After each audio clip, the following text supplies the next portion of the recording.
Welcome to my YouTube channel टेकजीन। इस video से हम साइबर सिक्योरिटी कोर्स के मॉड्यूल 6 को स्टार्ट करेंगे, जिसमें हम सिस्टम सिक्योरिटी एंड मालवेयर को डिस्कस करने वाले हैं। इस मॉड्यूल की इंपॉर्टेंस बहुत ज़्यादा है। ये मॉड्यूल छोटा रहेगा, कम वीडियोस रहेंगी, लेकिन इसकी इंपॉर्टेंस बहुत ज़्यादा है। अगर आप साइबर सिक्योरिटी सीख रहे हो, एथिकल हैकिंग सीख रहे हो, अपने सिस्टम को सिक्योर बनाना चाहते हो, तो उसके लिए ये मॉड्यूल आपके लिए बहुत इंपॉर्टेंट है। इसको आप स्किप करना बिल्कुल अफोर्ड नहीं कर सकते, ठीक है। अगर आपने अभी तक इस प्लेलिस्ट को एक्सेस नहीं किया तो भाई जल्दी से इस प्लेलिस्ट को एक्सेस कर लो, ज़्यादा से ज़्यादा शेयर करो, क्योंकि यहाँ पर आपको साइबर सिक्योरिटी का चीता बनाया जा रहा है, ठीक है। तो इस प्लेलिस्ट को ज़रूर एक्सेस करो और ज़्यादा से ज़्यादा शेयर करो। इस वीडियो में हम विंडोज़ सिक्योरिटी के ऊपर बात करने वाले हैं। बहुत इंपॉर्टेंट कॉन्सेप्ट्स आपको यहाँ पे बताने वाला हूँ। बहुत सारी ऐसी बेस्ट प्रैक्टिसेस जिसको फॉलो करते हुए आप अपने विंडोज़ एनवायरनमेंट को सिक्योर बना सकते हो, और बहुत सारी ऐसी बेड प्रैक्टिसेस के ऊपर भी बात करेंगे जिनसे आपको बिल्कुल अवॉइड करना चाहिए, ठीक है। तो ये वीडियो आपके लिए बहुत इंपॉर्टेंट है। अगर आप अपने विंडोज़ एनवायरनमेंट को सिक्योर बनाना चाहते हो, उसके लिए आपको इस वीडियो के अंदर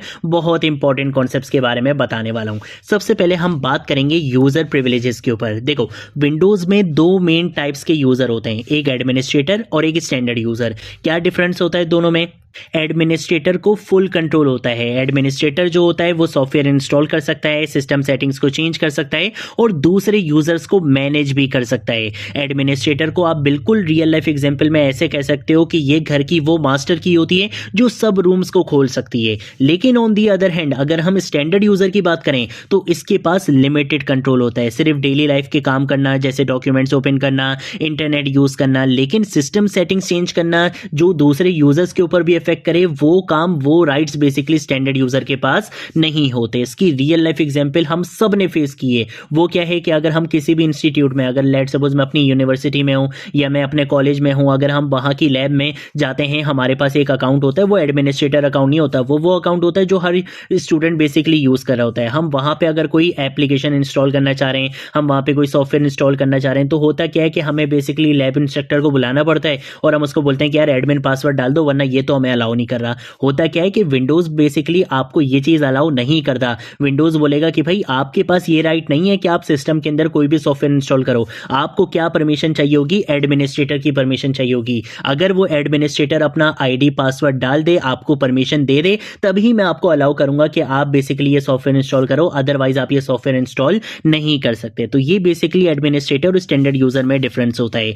इसके साथ साथ एक और बहुत इंपॉर्टेंट कॉन्सेप्ट है जो ऑर्गेनाइजेशन अप्लाई करती हैं, जिसकी वजह से मालवेयर और एक्सीडेंशियल चेंजेस से प्रोटेक्शन मिलती है। वो कॉन्सेप्ट क्या है? वो कॉन्सेप्ट है POLP, principle of least privilege का। यानी हर यूजर को सिर्फ वही परमिशन मिलनी चाहिए जो उसके काम की है, जितनी उसको जरूरत है। इससे ज़्यादा हमें किसी भी यूज़र को परमिशन नहीं देनी चाहिए। जितनी चीज़ें उसके काम की हैं सिर्फ उतनी ही उसको परमिशन देनी चाहिए, उससे ज़्यादा परमिशन नहीं देनी चाहिए। ये कॉन्सेप्ट बेसिकली बहुत ऑर्गेनाइजेशंस इंप्लीमेंट करती हैं। इस कॉन्सेप्ट को हम कहते हैं प्रिंसिपल ऑफ लीस्ट प्रिविलेज, कि भाई स्टूडेंट्स को हमें सिर्फ इतना ही एक्सेस देना है, इससे ज़्यादा चीज़ों का एक्सेस नहीं देना। जो लैब इंस्ट्रक्टर है उसको सिर्फ इतना एक्सेस देना है, उससे ज़्यादा एक्सेस नहीं देना। जो एडमिनिस्ट्रेटर है उसके पास वो पूरा कंट्रोल है, ठीक है। तो ये बेसिकली हमारे पास कॉन्सेप्ट होता है प्रिंसिपल ऑफ लीस्ट प्रिविलेज का, कि जिसमें हम बताते हैं कि इस यूजर को सिर्फ इतनी ही परमिशन मिलनी चाहिए, क्योंकि इतनी ही परमिशन इसके काम की है, इससे ज्यादा परमिशन हमें इसको नहीं देनी है, ठीक है।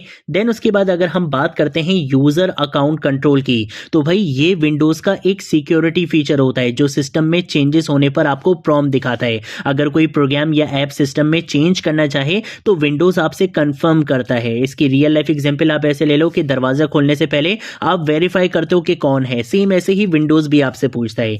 UAC के लेवल्स होते हैं, always notify, notify only apps, notify never, beginners के लिए हमेशा ऑलवेज नोटिफाई बेस्ट रहता है। और ये चीजें अभी मैं आपको प्रैक्टिकली इस वीडियो के अंदर करके भी दिखाने वाला हूं, बताऊंगा कि भाई ये सारी चीजें आपको कहां से मिलेंगी। इसके साथ साथ हम एक और बहुत इंपॉर्टेंट कॉन्सेप्ट की बात करें तो वो है remote desktop protocol, RDP security का कॉन्सेप्ट आखिर होता क्या है? RDP का मतलब क्या है कि इससे हम अपने कंप्यूटर को रिमोट रिमोटली एक्सेस कर सकते हैं। अब इसमें रिस्क क्या है? वीक पासवर्ड होने पर ब्रूट फोर्स अटैक हो सकता है। इंटरनेट पे ओपन आरडीपी पोर्ट हैकर्स के लिए बहुत इजी टारगेट होता है। इसमें बेस्ट प्रैक्टिसेस क्या है कि स्ट्रॉन्ग पासवर्ड हमेशा हमें यूज करना चाहिए, सबके लिए अलाउ नहीं रखना चाहिए, सिर्फ ऑथराइज यूजर्स के लिए अलाउ रखना चाहिए। नेटवर्क लेवल ऑथेंटिकेशन को इनेबल रखना चाहिए। रिमोट एक्सेस के लिए हमेशा हमें वीपीएन को कंसिडर करना चाहिए। इसकी रियल लाइफ एग्जांपल आप ऐसे ले लो कि आप अपने घर के डोर को लॉक कर दो और सिर्फ फैमिली मेंबर्स को उसकी कीज दे दो। ये वही बेसिकली क्या होता है, आरडीपी का कॉन्सेप्ट होता है। ठीक है, विंडोज सिक्योरिटी कुछ टिप्स आपने हमेशा अपने माइंड में रखनी है। विंडोज को हमेशा अपडेट रखना चाहिए। विंडोज डिफेंडर या एंटीवायरस को हमेशा इनेबल रखना चाहिए। अननेसेसरी एडमिन अकाउंट्स को डिसेबल रखना चाहिए। ऐसा नहीं है कि आपने बहुत सारे एडमिन अकाउंट्स बना के छोड़े में, इस तरीके से नहीं करना चाहिए। इवेंट व्यूअर में सिक्योरिटी लॉग्स को हमेशा चेक करना चाहिए। फेल्ड लॉगिन अटेम्प्ट्स और सस्पिशियस एक्टिविटी आपको वहां पर मिल जाती हैं। ठीक है, अब ये थ्योरी बहुत हो गई यार, ये सारी चीजें प्रैक्टिकली आपको मिलेंगी कहाँ पे, उसके ऊपर भी बात कर लेते हैं। सबसे पहले मैं क्या करूंगा, विंडो आर प्रेस करूंगा और विंडो आर प्रेस करने के बाद मैं यहां पर आकर लिखूंगा कंट्रोल यूजर पासवर्ड। ठीक है, आपने यहां पर आकर ये लिखना है और प्रेस करना है। जैसे ही मैंने ये प्रेस करा तो आप यहां पे देख सकते हो मेरे सिस्टम में दो यूजर्स हैं, एक टेक्जीन है जो कि एडमिनिस्ट्रेटर है और एक फरजीन है जो कि यूजर है। ठीक है, अगर मैं लेट्स सपोज यहां पे फरजीन पे डबल क्लिक करता हूं और मैं यहां पे ग्रुप मेंबरशिप में जाता हूं तो आप यहां पे देख सकते हो ये बता रहे हैं कि भाई ये एक स्टैंडर्ड यूजर है। स्टैंडर्ड यूजर क्या कर सकते हैं? स्टैंडर्ड यूजर बेसिकली सॉफ्टवेयर का यूज कर सकते हैं और सिस्टम सेटिंग्स को चेंज कर सकते हैं, लेकिन किसके लिए रहेंगी? वो सिर्फ इसी यूजर के लिए, किसी दूसरे यूजर को वो सेटिंग्स अफेक्ट नहीं कर सकती, सिर्फ उन सेटिंग्स को ये क्या कर सकता है, चेंज कर सकता है। लेकिन ऑन दी अदर हैंड अगर हम यहां पे टेक्जीन वाले भैया को देखें और अगर हम यहां पे आते हैं ग्रुप मेंबरशिप में तो ये है एडमिनिस्ट्रेटर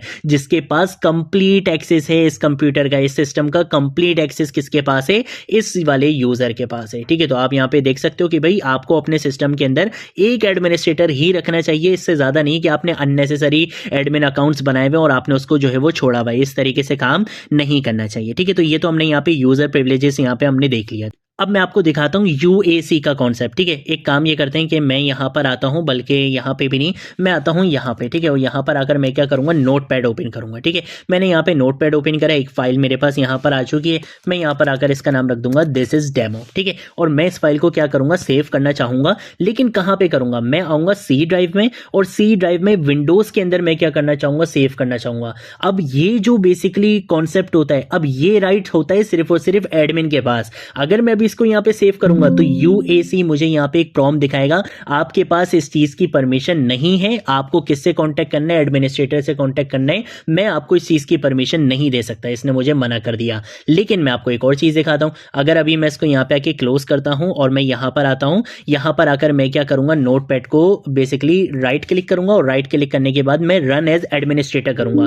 अब मैं एज अ एडमिन बेसिकली मैंने क्या करा है, नोटपैड को ओपन करा है। अब अगर मैं यहां पर आता हूं और मैं यहां पे दिस इज डेमो को सेव करूंगा, कहां पे सेव करना चाहूंगा, सी ड्राइव में, और मैं यहां पर आता हूं विंडोज में, और विंडोज में आके अब अगर मैं सेव करूंगा तो ये डायरेक्टली सेव कर देगा, इसने मुझे कोई प्रॉम्प्ट यहां पे नहीं दिखाया। ये हमारे पास यही यूएसी का कॉन्सेप्ट होता है। आपको मैं दिखा भी देता हूं, वेरीफाई करवा देता हूं। अगर हम आते हैं यहां पे सी ड्राइव में और सी ड्राइव में आने के बाद अगर हम जाते हैं विंडोज में, विंडोज में जाने के बाद आपको यहां पे मिल जाएगा ये रहा दिस इज डेमो की फाइल। ठीक है, और आप टाइम भी देख सकते हो, ये टाइम भी एग्जैक्टली ये हो रहा है। ठीक है ना, तो ये बेसिकली हमारे पास कॉन्सेप्ट होता है यूएसी का। अब आपको एक और चीज दिखाता हूं, आरडीपी की सिक्योरिटी भी चेक करवाता हूं। अगर हम क्या करते हैं, हम बेसिकली विंडो आर प्रेस करते हैं और यहां पर आकर मैं लिखूंगा सिस्टम प्रॉपर्टीज रिमोट एक्सी। ठीक है, इसको हम यहां पे आके रन करते हैं। अब आप यहां पे देख सकते हो, यहां पे हमारे पास यहां पे आ रहा है allow remote connections to this computer. मैं बोलूंगा ठीक है भाई अलाउ करना है। सिलेक्ट यूजर्स के ऊपर जाकर हम बेसिकली सिलेक्टिव यूजर्स को ये कंट्रोल दे सकते हैं कि हमें सबके लिए ये कंट्रोल नहीं रखना चाहिए, हमें कुछ सिलेक्टिव यूजर्स यहां पे क्या करने चाहिए, सिलेक्ट करने चाहिए कि भाई सिर्फ इसको यहाँ पे ये एक्सेस देना है। जैसे टेक्जीन के पास ऑलरेडी ये एक्सेस है और किसी के पास मैंने ये एक्सेस नहीं दिया हुआ, तो यहाँ पे आप बेसिकली क्या कर सकते हो, अपने यूजर्स को एक्सेस दिलवा सकते हो कि इन यूजर्स को आपने रिमोट एक्सेस का ये एक्सेस देना है। ठीक है, अभी फिलहाल मैं इसको यहाँ पे आके डोंट अलाउ कर देता हूँ, मुझे इसकी नीड यहाँ पे नहीं है। ठीक है, जिन लोगों को नीड होती है, जिनको रिमोट कनेक्शन चाहिए होते हैं अपने सिस्टम के लिए, उनको हमेशा ये रिकमेंड किया जाता है कि आप अपने यूजर्स भी यहाँ पे डिफाइन करो कि किन यूजर्स के लिए आप ये चीज अलाउ करना चाहते हो। ठीक है, तो हम यहाँ पर आकर इसको क्या कर देते हैं, अभी के लिए कैंसिल कर देते हैं। ठीक है, इसके साथ साथ आपको एक और चीज दिखाता हूं। अगर आप विंडोज एक्स प्रेस करते हो और आप आते हो बेसिकली इवेंट व्यूअर के ऊपर, ठीक है, ये बेसिकली वहां पर बहुत ज्यादा यूज किया जाता है जब हमें बेसिकली सस्पिशियस एक्टिविटीज को डिटेक्ट करना होता है। ठीक है, अगर मैं यहाँ पर आता हूँ बेसिकली विंडोज लॉक के ऊपर और विंडोज लॉक के बाद मैं सिक्योरिटी पे आता हूँ, तो यहाँ पर आपको बहुत ज्यादा सस्पिशियस एक्टिविटीज दिख सकती हैं। अगर आपके सिस्टम के ऊपर कोई ब्रूट फोर्स अटैक कर रहा है, अगर आपके सिस्टम को कोई कॉम्प्रोमाइज करने की कोशिश कर रहा है, ठीक है, तो वो सारी चीजें मॉनिटर आप कहां से कर सकते हो, यहां पर रहते हुए कर सकते हो। ठीक है, तो ये बेसिकली हमारे पास कॉन्सेप्ट था विंडोज सिक्योरिटी का, जिसमें हमने कुछ इंपॉर्टेंट कॉन्सेप्ट्स को डिस्कस किया। आगे आने वाली वीडियोस में भी हम कुछ इंपॉर्टेंट कॉन्सेप्ट्स के ऊपर बात करेंगे। नेक्स्ट वीडियो में हम लिनक्स सिक्योरिटी के ऊपर बात करने वाले हैं। अगर कोई चीज नहीं समझ आए नीचे कमेंट सेक्शन में पूछ लेना, सोशल मीडिया अकाउंट से पूछ लेना, मैं जरूर आप लोगों को रिस्पॉन्ड करूंगा। अब हम मिलेंगे नेक्स्ट वीडियो में नेक्स्ट टॉपिक के साथ, तब तक के लिए बाय बाय।